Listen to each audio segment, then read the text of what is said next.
Hi, I'm Hannah Brown, and welcome to Better Tomorrow. My absolute favorite thing to do is have a heart-to-heart talk with my new friends and my best friends, where we sit down and talk about all the things like relationships and love, faith, and self-care. And of course, the little things as well, like the struggle to figure out what to eat tonight.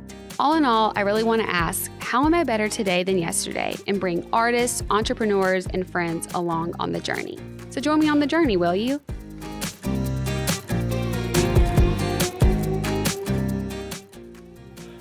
Hello, everyone. Welcome back to Better Tomorrow. Today we have a really awesome guest for you guys. We have Liz Moody here. Liz is the host of the top-rated The Liz Moody podcast, is the author of best-selling books, Healthier Together, Recipes for Two, Nourishing Your Body, Nourish Your Relationship, and Glow Pops, and a popular online content creator who has helped millions of people transform their lives.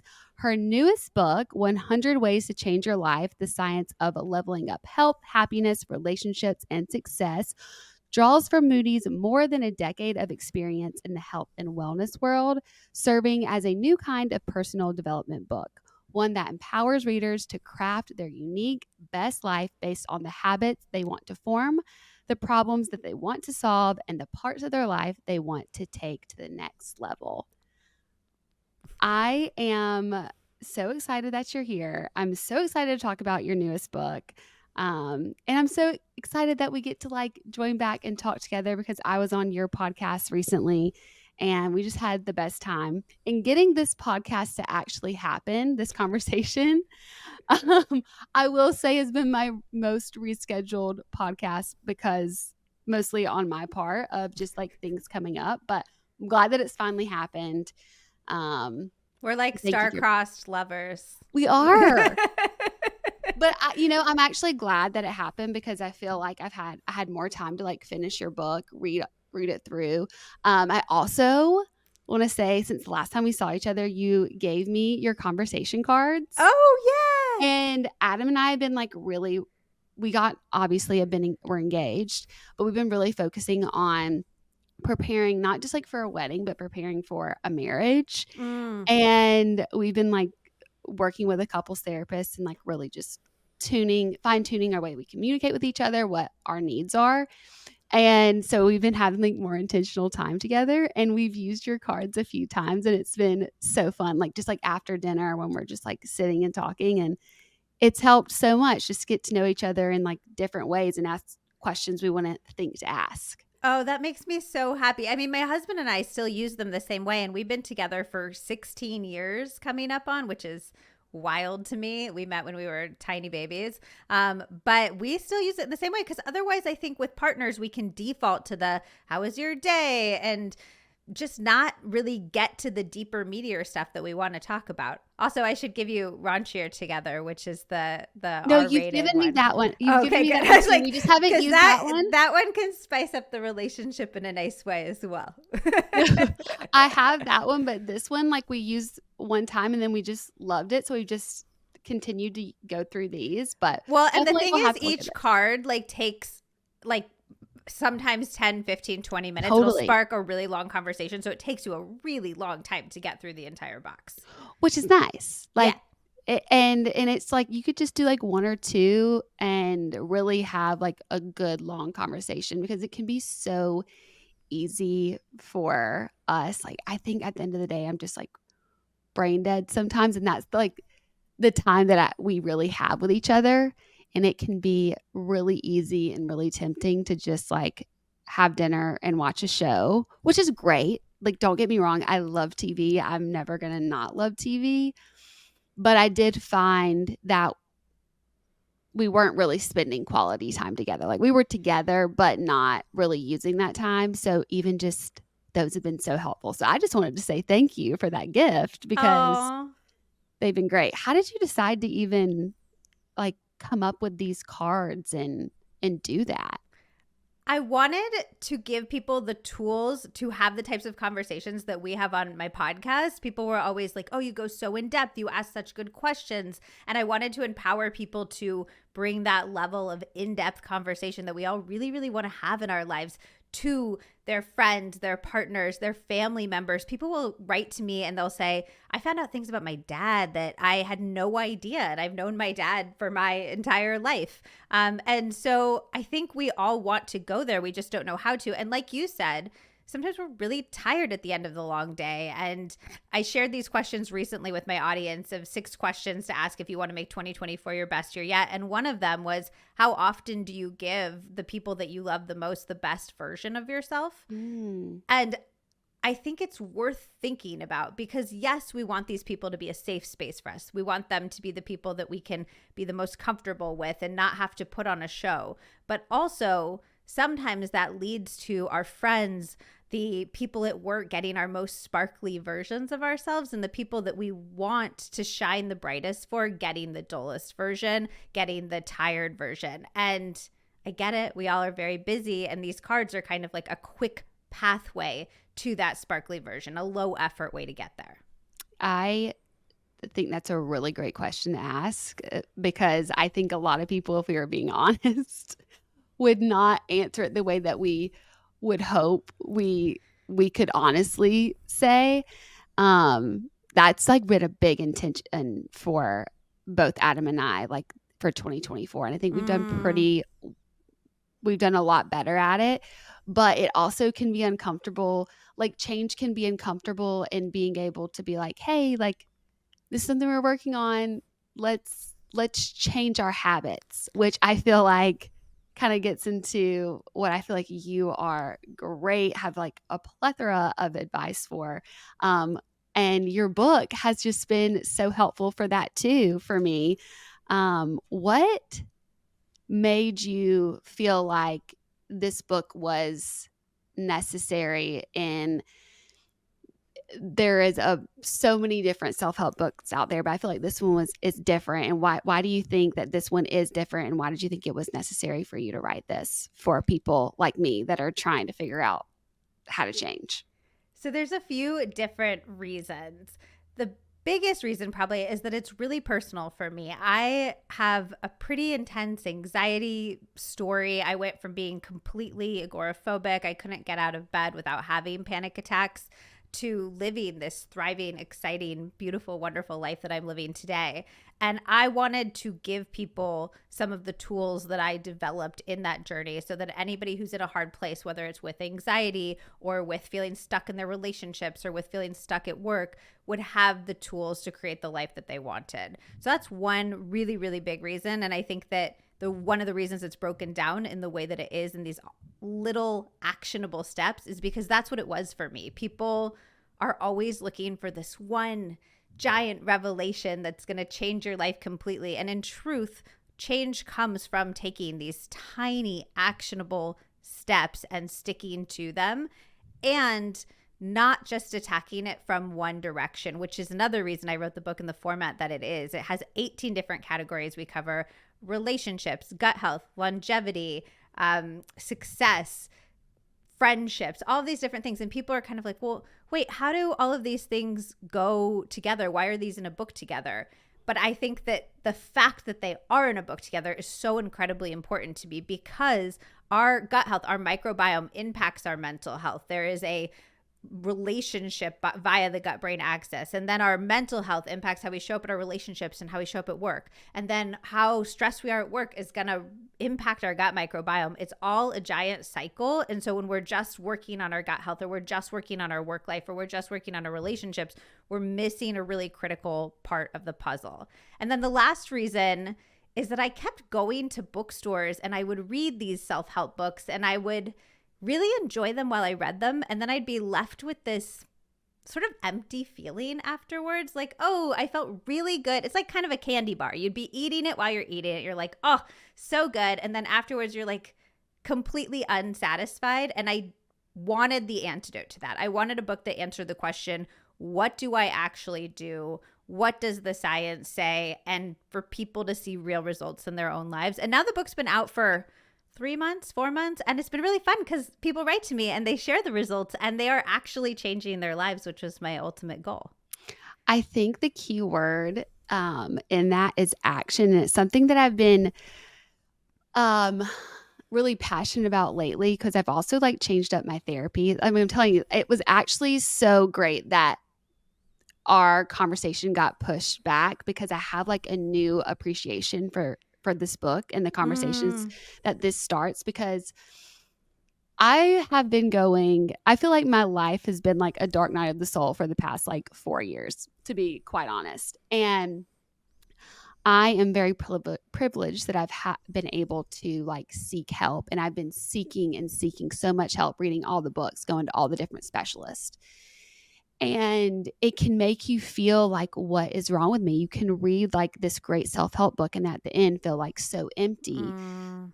And you can go to the therapist, but what I realize is a lot of it is so passive, and it's information without like their action behind it. And A hundred especially when percent. I think you, like you've said, you've struggled with anxiety and felt depression before, and like it's so great. We like getting the help. First of all, just even asking for help is so hard, but then sometimes you don't always get the right help or the right information at that time, because it's really hard to even know what to do. And I feel like in your book kind of goes with what I'm learning in my therapy, of having a little bit more of not as passive as a approach with my therapist, but my Mm-hmm. therapist is really helping me take action instead of just like being like, I think a lot of therapists, I don't know if you've heard this, but like their whole mantra or like way of being taught is like, oh, the person will find help when they need it, or they'll change when they're ready to change. And it's like, no, I'm ready to change. But you don't know what to do. And I But I can, don't know what to do. first of Yeah. all, I totally know what you mean. My dad's a therapist, my mom's a therapist, and my sister's finishing her PhD in therapy. And then my husband's mom is a therapist and his dad is a therapist. Okay. so, Whoa. so something's quite wrong with me probably as a result of that. But I've been raised really in the therapy world. And my sister and I joke sometimes that you could make a therapy app where all it did is repeat, well, what do you think that means? And it's true to an extent. And I do think a really beautiful thing about therapy is it asks you to look inside yourself and it empowers you to say that you have the answers. But I personally really like concrete action steps. So I can Yeah. give you an example of that from the book. People always say, like, love yourself, believe in yourself, you can do it. And so I would do things like look in the mirror and be like, you got this, girl. Like, I love you. You're the best. And it never built any sense of real self-love for me. And I was kind of like, okay, what do I actually do?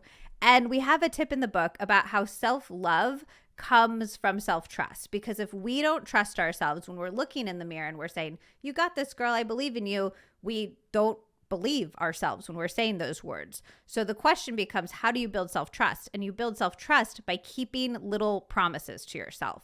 So when you say to yourself, I'm not going to reach for my phone first thing in the morning, I'm going to get out of bed and start my morning routine. And then the next morning comes around and you reach for your phone and you're scrolling on it first thing, you've broken a little promise to yourself. When you say, I'm going to work out today, and then you skip it, you've broken a little promise to yourself. It's like having a partner who says, I'll take out the trash, I'll take out the trash, I'll take out the trash, never takes out the trash. The next time they say, I'll take out the trash, you're not going to believe that they're going to take out the trash. So if we can connect keeping those tiny promises to ourselves, saying, I'm going to work out today, and then following through with that. I'm not going to reach for my phone, following through with that.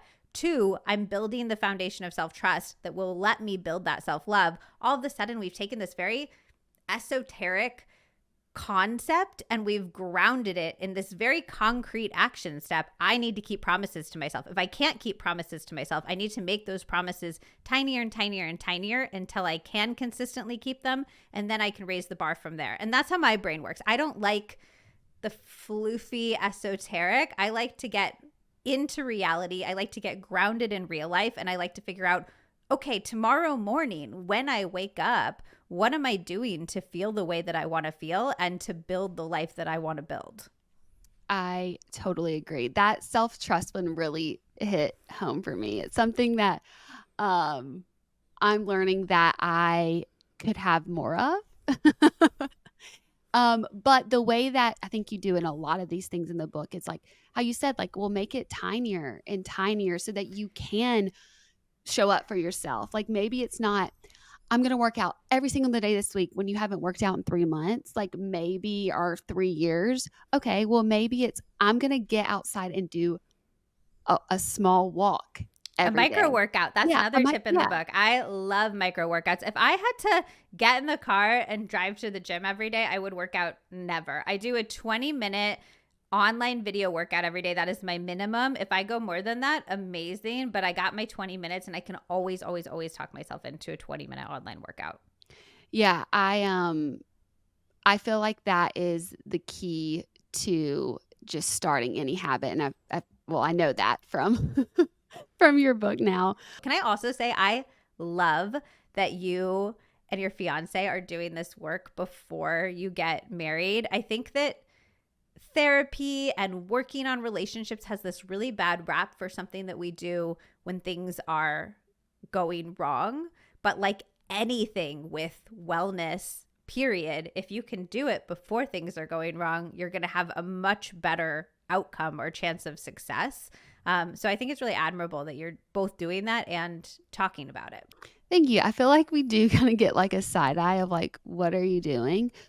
But, I think we also me and you share this in common, like, chi I didn't really have the best examples of relationships growing up, and kind of had a lot of trauma, like, when I was younger, and I'm processing through that, and so because I've been doing that and that has been such, like, forefront of my mind, like, it's really important for me that, like, I take this I know everybody's going into a marriage, like, taking it seriously to an extent, but, like, the wedding is something I'm of course, excited about, but I really wanna, like, be grounded in the marriage of, like, what we're actually doing, Yes. and it's great that I have a partner that it's also really wants for, like, us to have a great marriage and partnership, and then that comes first, but it is sometimes, like, people are like, "What are y'all doing?" And I'm like, "This is important to us, and it's important for, like,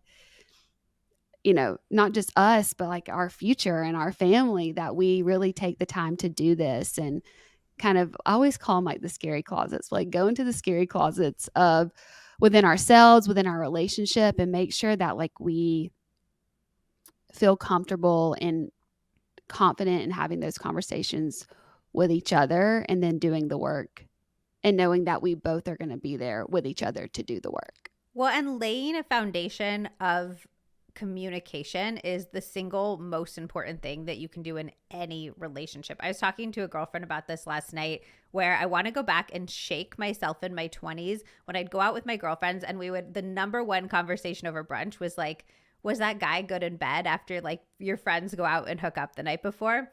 And I want to shake myself in my 20s and be like, there is literally no such thing as somebody being good or bad in bed. The only thing that makes one good in bed is being able to communicate, because what one person is going to love is going to be so different than what the next person is going to love. It's literally about communicating with that partner and finding ways to make each other happy and meet each other's needs.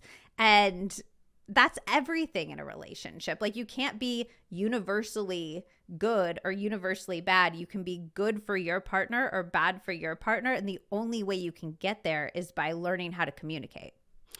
Yeah, for sure. And like our therapist right now has really been into like our attachment styles. We can both be like super avoidant, um, which has been really interesting to kind of see how when we are in moments of, every couple has like some type of conflict, like what we can do. So like this is really big for us that we're not being avoidant and being like super head on about it. I think I can be the person that definitely wants to like have conversation about things, but there are little pieces that I will like be like, oh, not going there, not going there. And so we're like fully going in. And it's been great to actually be able to support each other in a way Mm. that we really weren't even allowing each other to like be there for, if that makes sense. Like if we're not going to go there, but we really need to, then how can the other person even show up if that makes sense, if you won't show up for yourself. So Oh, 100%. And even conflict is literally a learned skill. I just had John and Julie Gottman on the podcast, and we did oh, an entire, cool. yeah, they're like the founders of couples therapy. They're Yeah. incredible. And they're also just a very charming, cute couple with like a cute couple dynamic in real life. But we did a whole episode about how to fight better, because the tools of conflict are real tools. Like you're not just born knowing how to have a productive argument with your partner. Like, a really interesting takeaway I learned in that episode was that there's a certain point where your body just gets so activated that you can't communicate effectively, and they can measure that in a beats per minute of heart rate. And the second that your body gets over that beats per minute, you need to just take a break and find a way to physiologically calm your heartbeat down. So meditating, taking a walk, doing something like that. Otherwise, according to their research, you're so much more likely to tip into these communication patterns that are really destructive for a relationship. So literally paying attention to your physiological cues and saying, I need to go and make a physiological state change. There's something fascinating to me about it not being a psychological state change, but actually on a physiological level, you need to change your state before you come back and continue the conversation. But that's just a tiny tool. That's one of so many tiny tools that we are not given. We don't know how to have conflicts in these ways, and we need to learn it, which is why I'm so big on like, what are the tiny tools and how can we arm ourselves with them? Yeah, I agree. And I feel like having compassion for like when you find yourself in these situations, or at least this is what I'm learning of like, why can't I handle this conflict? Or why am I still feeling sad? It's like sometimes a lot of times we weren't given the tools to figure out how to change that state or how to get better. And um, I feel like there's also in that breath, like sometimes you try to find the tools and then you're given just more, sorry, but like bullshit. So, Well, and um, sometimes we are not gentle with ourselves with how much these things take in terms of practice and learning mhm, to stick. This is something I've been thinking about a lot because, okay, so I wrote this book, and to write this book, I did hundreds of podcast episodes. I did hundreds of hours of research. I read all of these expert books, and then I compiled it into this book. And then I wrote the book, edited it like 20 times, went on tour for it, did all of these interviews about it, and it was on my last stop of the tour when I was doing a Q&A. And I thought to myself, oh my gosh, this is actually starting to sink in. And that was after engaging with this mm, material literally hundreds of times. Like, I got the same information. I got it in an audio form. I got it in a written form. I communicated it to other people. And yet we read one book, or we hear one podcast, or we go to one couples therapy session, and we expect everything to change, or we are a failure because we weren't able to enact that information. And I think we need to, one, be so gentle with ourselves, because that is not the way that our brains work. From a neurological perspective, we are not designed to assimilate information via one touch point. And two, to give ourselves more touch points to create the space for us to learn that. We do literally need to learn something hundreds of times over and practice it hundreds of times over for it to stick. And that is not a self-failing. That is how our brains work, and we need to create the space for that. yes, we have to get those reps in. That's what my Yes, therapist says. the I have to get the reps. reps in. Um, I kind of want to shift gears because uh we kind of talked after I was on your podcast, and you talk about it a little bit in your book, but there was one thing that we have I think really in common about like our childhood. Just like we talked about how we both kind of had like this like existential crisis mode that you'd go into at like like age 6 or 7. Like that's freaking weird, and like most children I do not think are having these type of like angsty uh, thoughts and feelings. But I would love for you to tell a little bit more about your story. But you also had some trauma, pretty extreme trauma at a really young age. And if you could just share a little bit about that. And then also, do you think that when you experience trauma so young, like, does that change the way that you just view life itself and, like, think about, like, big things in life like death and dying, um, differently? Like, have you learned anything about that? So when I was 2 years old, my mom was thrown off of a horse and she got in a really intense accident. She was in a coma for a very long time and then had to relearn how to walk and talk and eat. And my parents got divorced as a result of that accident.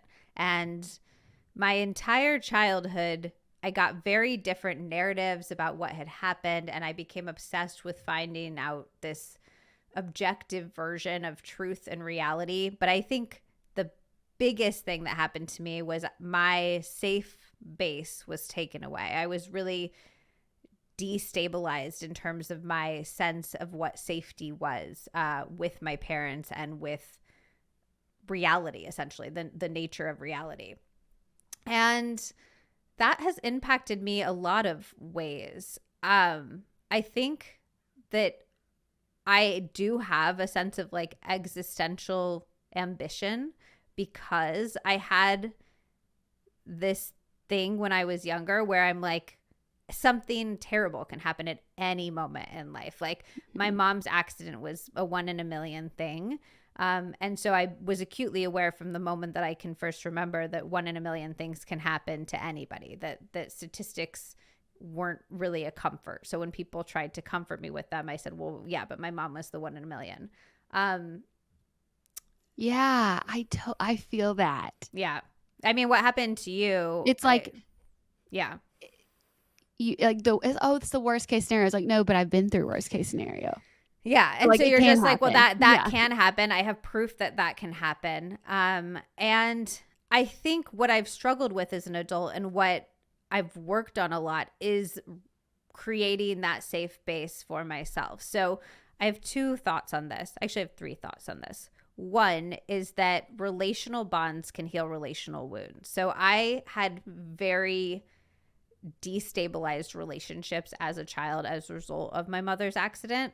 Um, and I have attachment issues and all of these different things. And I thought for a long time that it was my responsibility to heal those on my own, or it didn't count.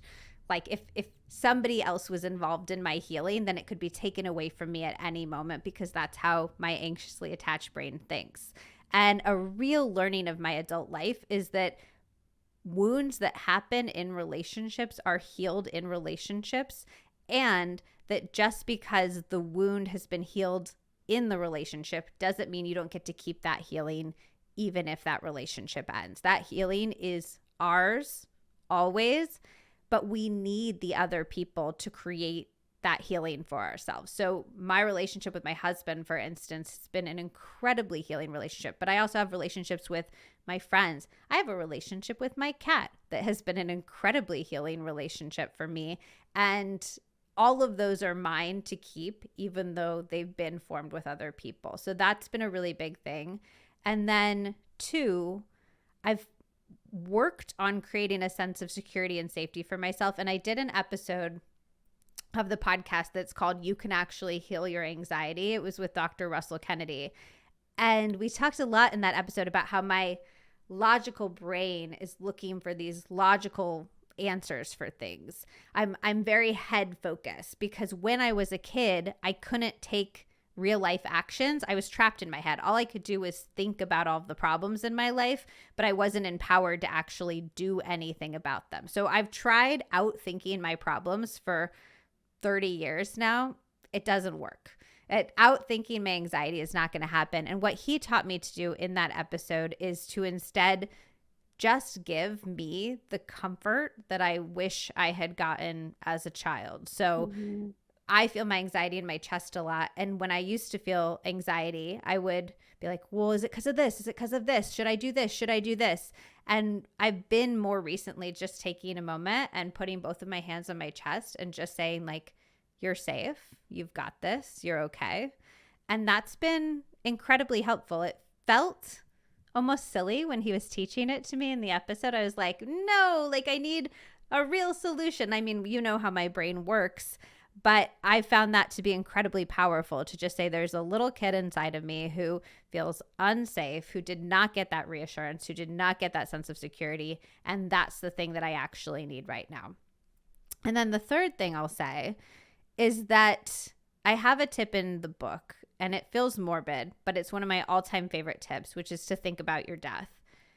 And the idea behind that is, if you can picture yourself on your deathbed in your 90s, when you're 120, I don't know how long we're all planning on living these days, but if you can picture that person and think about what would really matter to them from a perspective of things to do and also things to not care about. Like, would the person who's laying on their deathbed be like, wow, I am so glad that you were worried about your cellulite on the beach that day? Like, that was such a good use of your finite time on this planet. Or would they be like, you should have been enjoying the waves and the sand and the delicious drinks with your friends, all of these things? Like, obviously the latter. And also, would the person on your deathbed wish you'd taken that risk or taken that chance or told that person that you love them or gone after that job?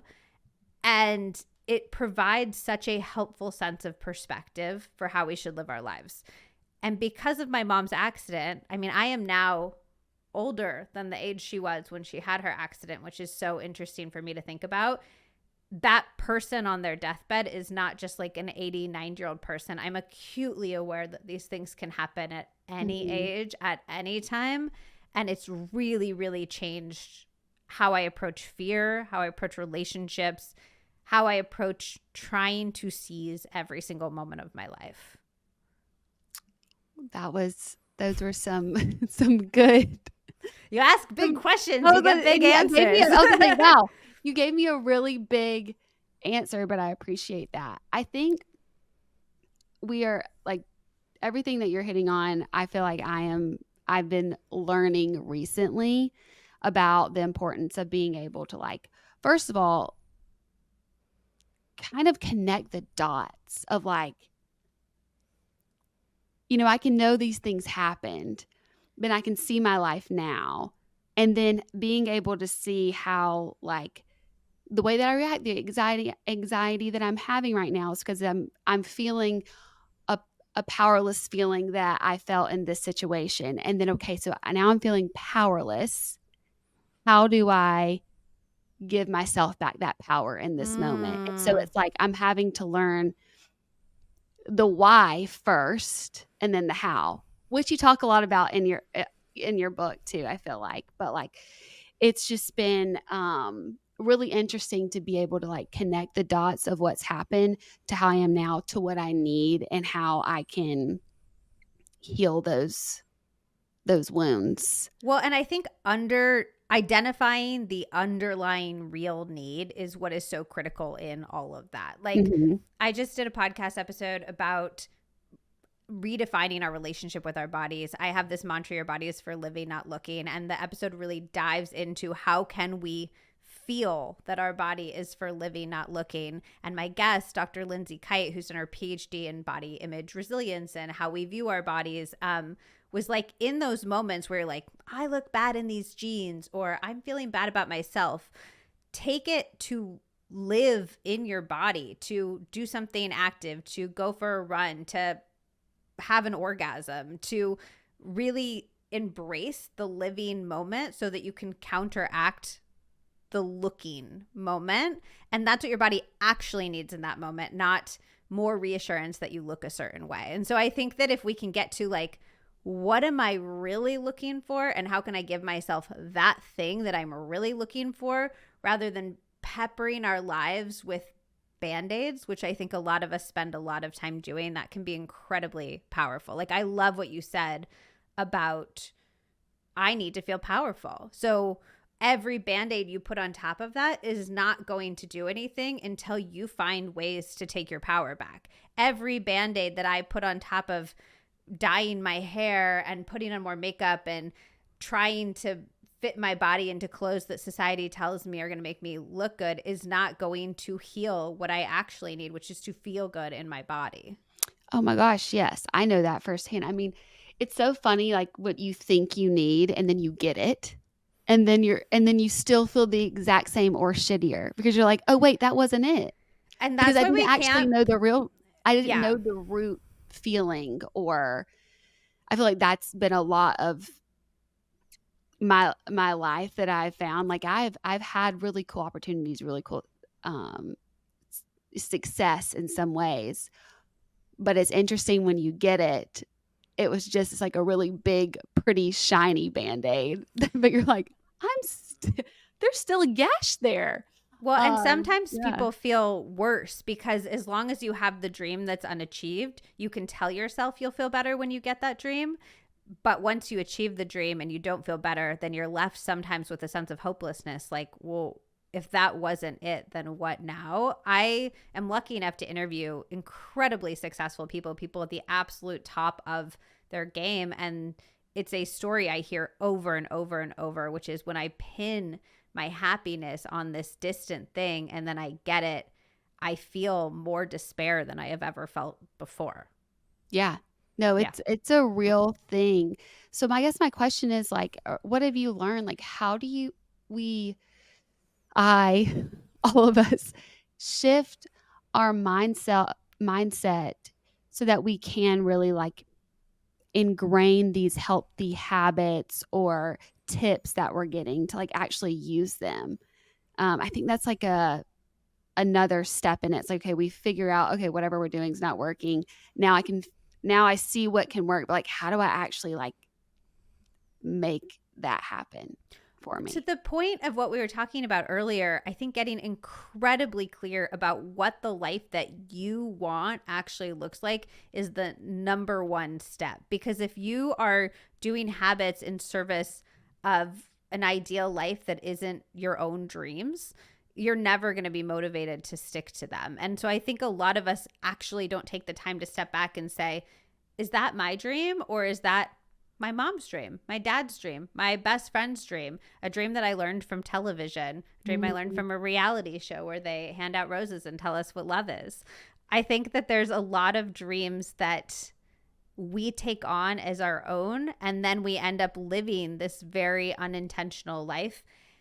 And when we're trying to incorporate habits that don't resonate with what we want, we're never going to be able to stick to them. So I have a tip in the book that's called Find Your Why. And it's really about exploring what are the reasons behind what you're doing. Every supplement you take should have a reason that correlates with a goal that you have. Every habit that you're incorporating should have a reason that correlates with a goal that you have. And it needs to really resonate. I did not develop a workout routine until I was well into my 30s. And it's because I would work out for like a few weeks.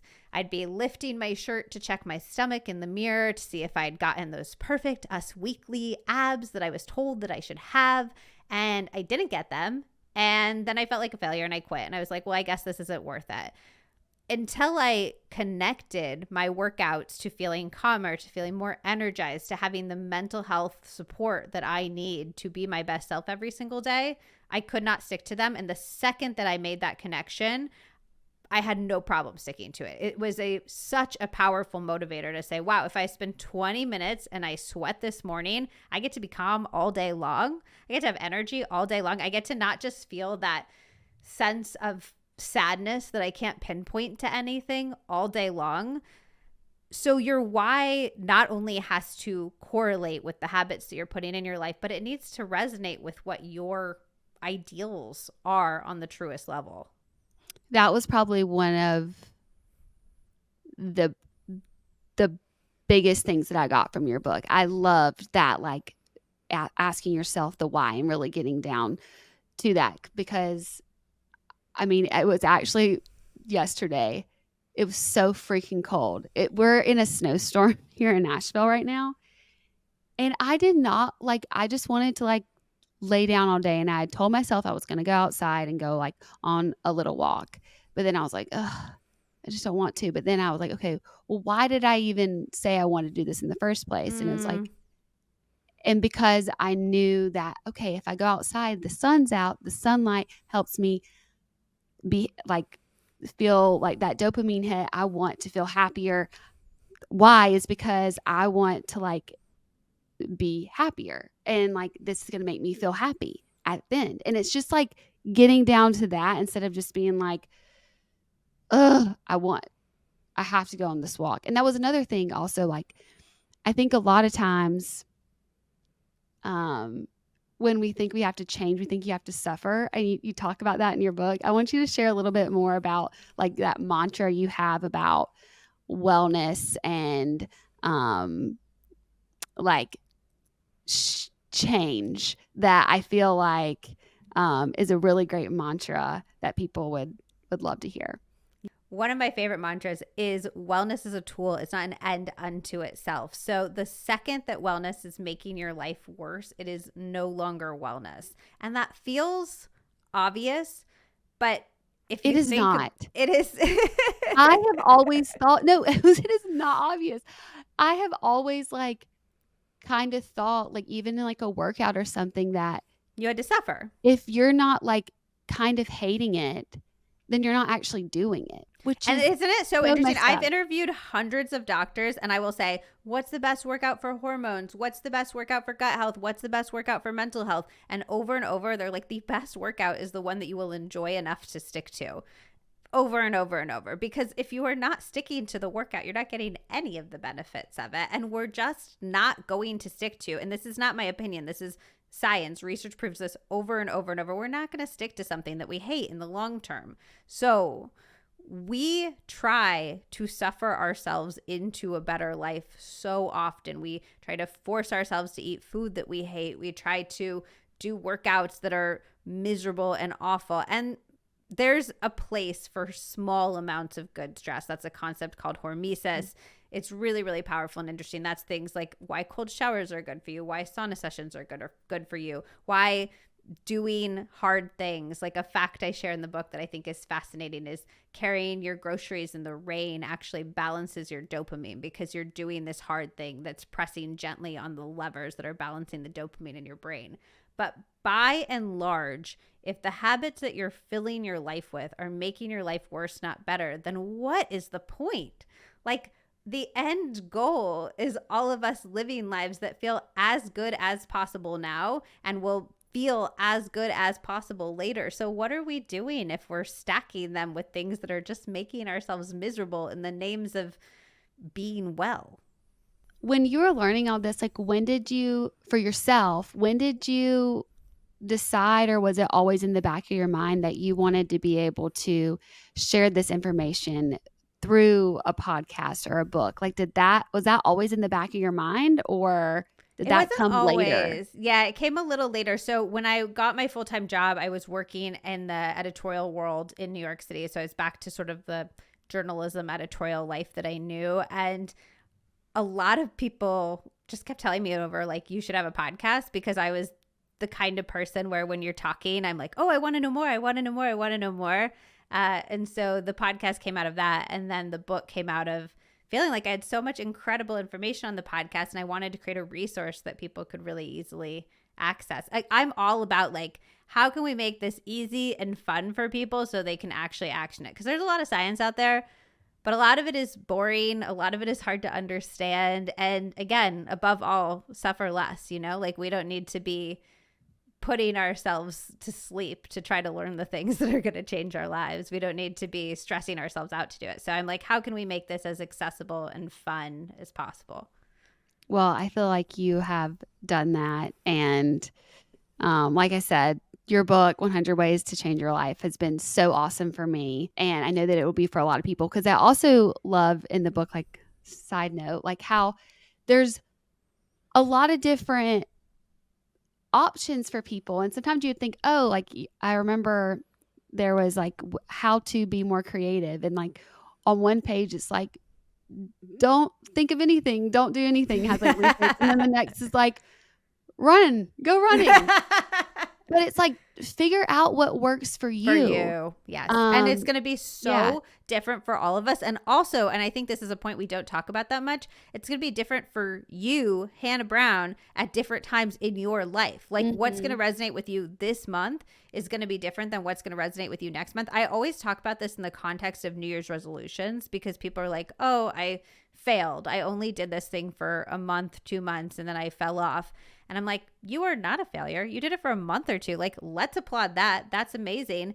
And maybe we need to find a way to reintegrate that, to find our why, to stick to that. Or maybe that was the habit that was going to serve us then, and there's going to be something completely different that's going to serve us now. Maybe that was the bridge that carried us to where we need to be to get to take the next path. Yeah. No, I definitely agree with that. And then I also like just see that of like, oh, okay, well, I could try sitting in silence and seeing if creativity comes to me. And you know what? If it doesn't, we try the next thing. We try that. We have so many options. Yeah. And I think it's great to be able to like kind of have that experiment with yourself. But just, knowing that I'm doing all this to really make my life better and that there are 100 ways to do so. So one of them will stick, hopefully. You've had so many stick. I will say, and I love this about you so much, that you share your struggles and your journey. But you have changed your life in so many incredibly positive ways. And I hope that you are applauding all of those ways too, while still being committed to doing the work that you are so committed to doing. Thank you. Thank you. I'm going to receive that. I've been pretty open. Like I don't know another way. I'm trying to learn how to not like protect myself in some way with my vulnerability, but I don't want to lose it completely. But I am seeing that I have made a lot of progress and I have changed my life in a lot of ways. And yet there's, you said something earlier, like about how you just like know for your life that you're supposed to have a big life and that you won't really settle for anything less. And I just won't settle. And so I'm just committed to continuing to like figure out the little connecting points in my life and always looking for more help and guidance. And so having these conversations are really awesome for me. And I'm like, okay, y'all can listen along and hopefully you'll be able to make sense of what I'm saying. That's what we'll just have smarter guests on.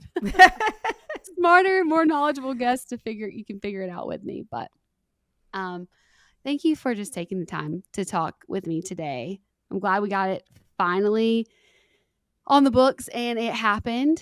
But thank you so much, Liz Moody. Can you just share where everybody can find you and hear all the beautiful, wonderful nuggets of advice and truth, where people can find you for that?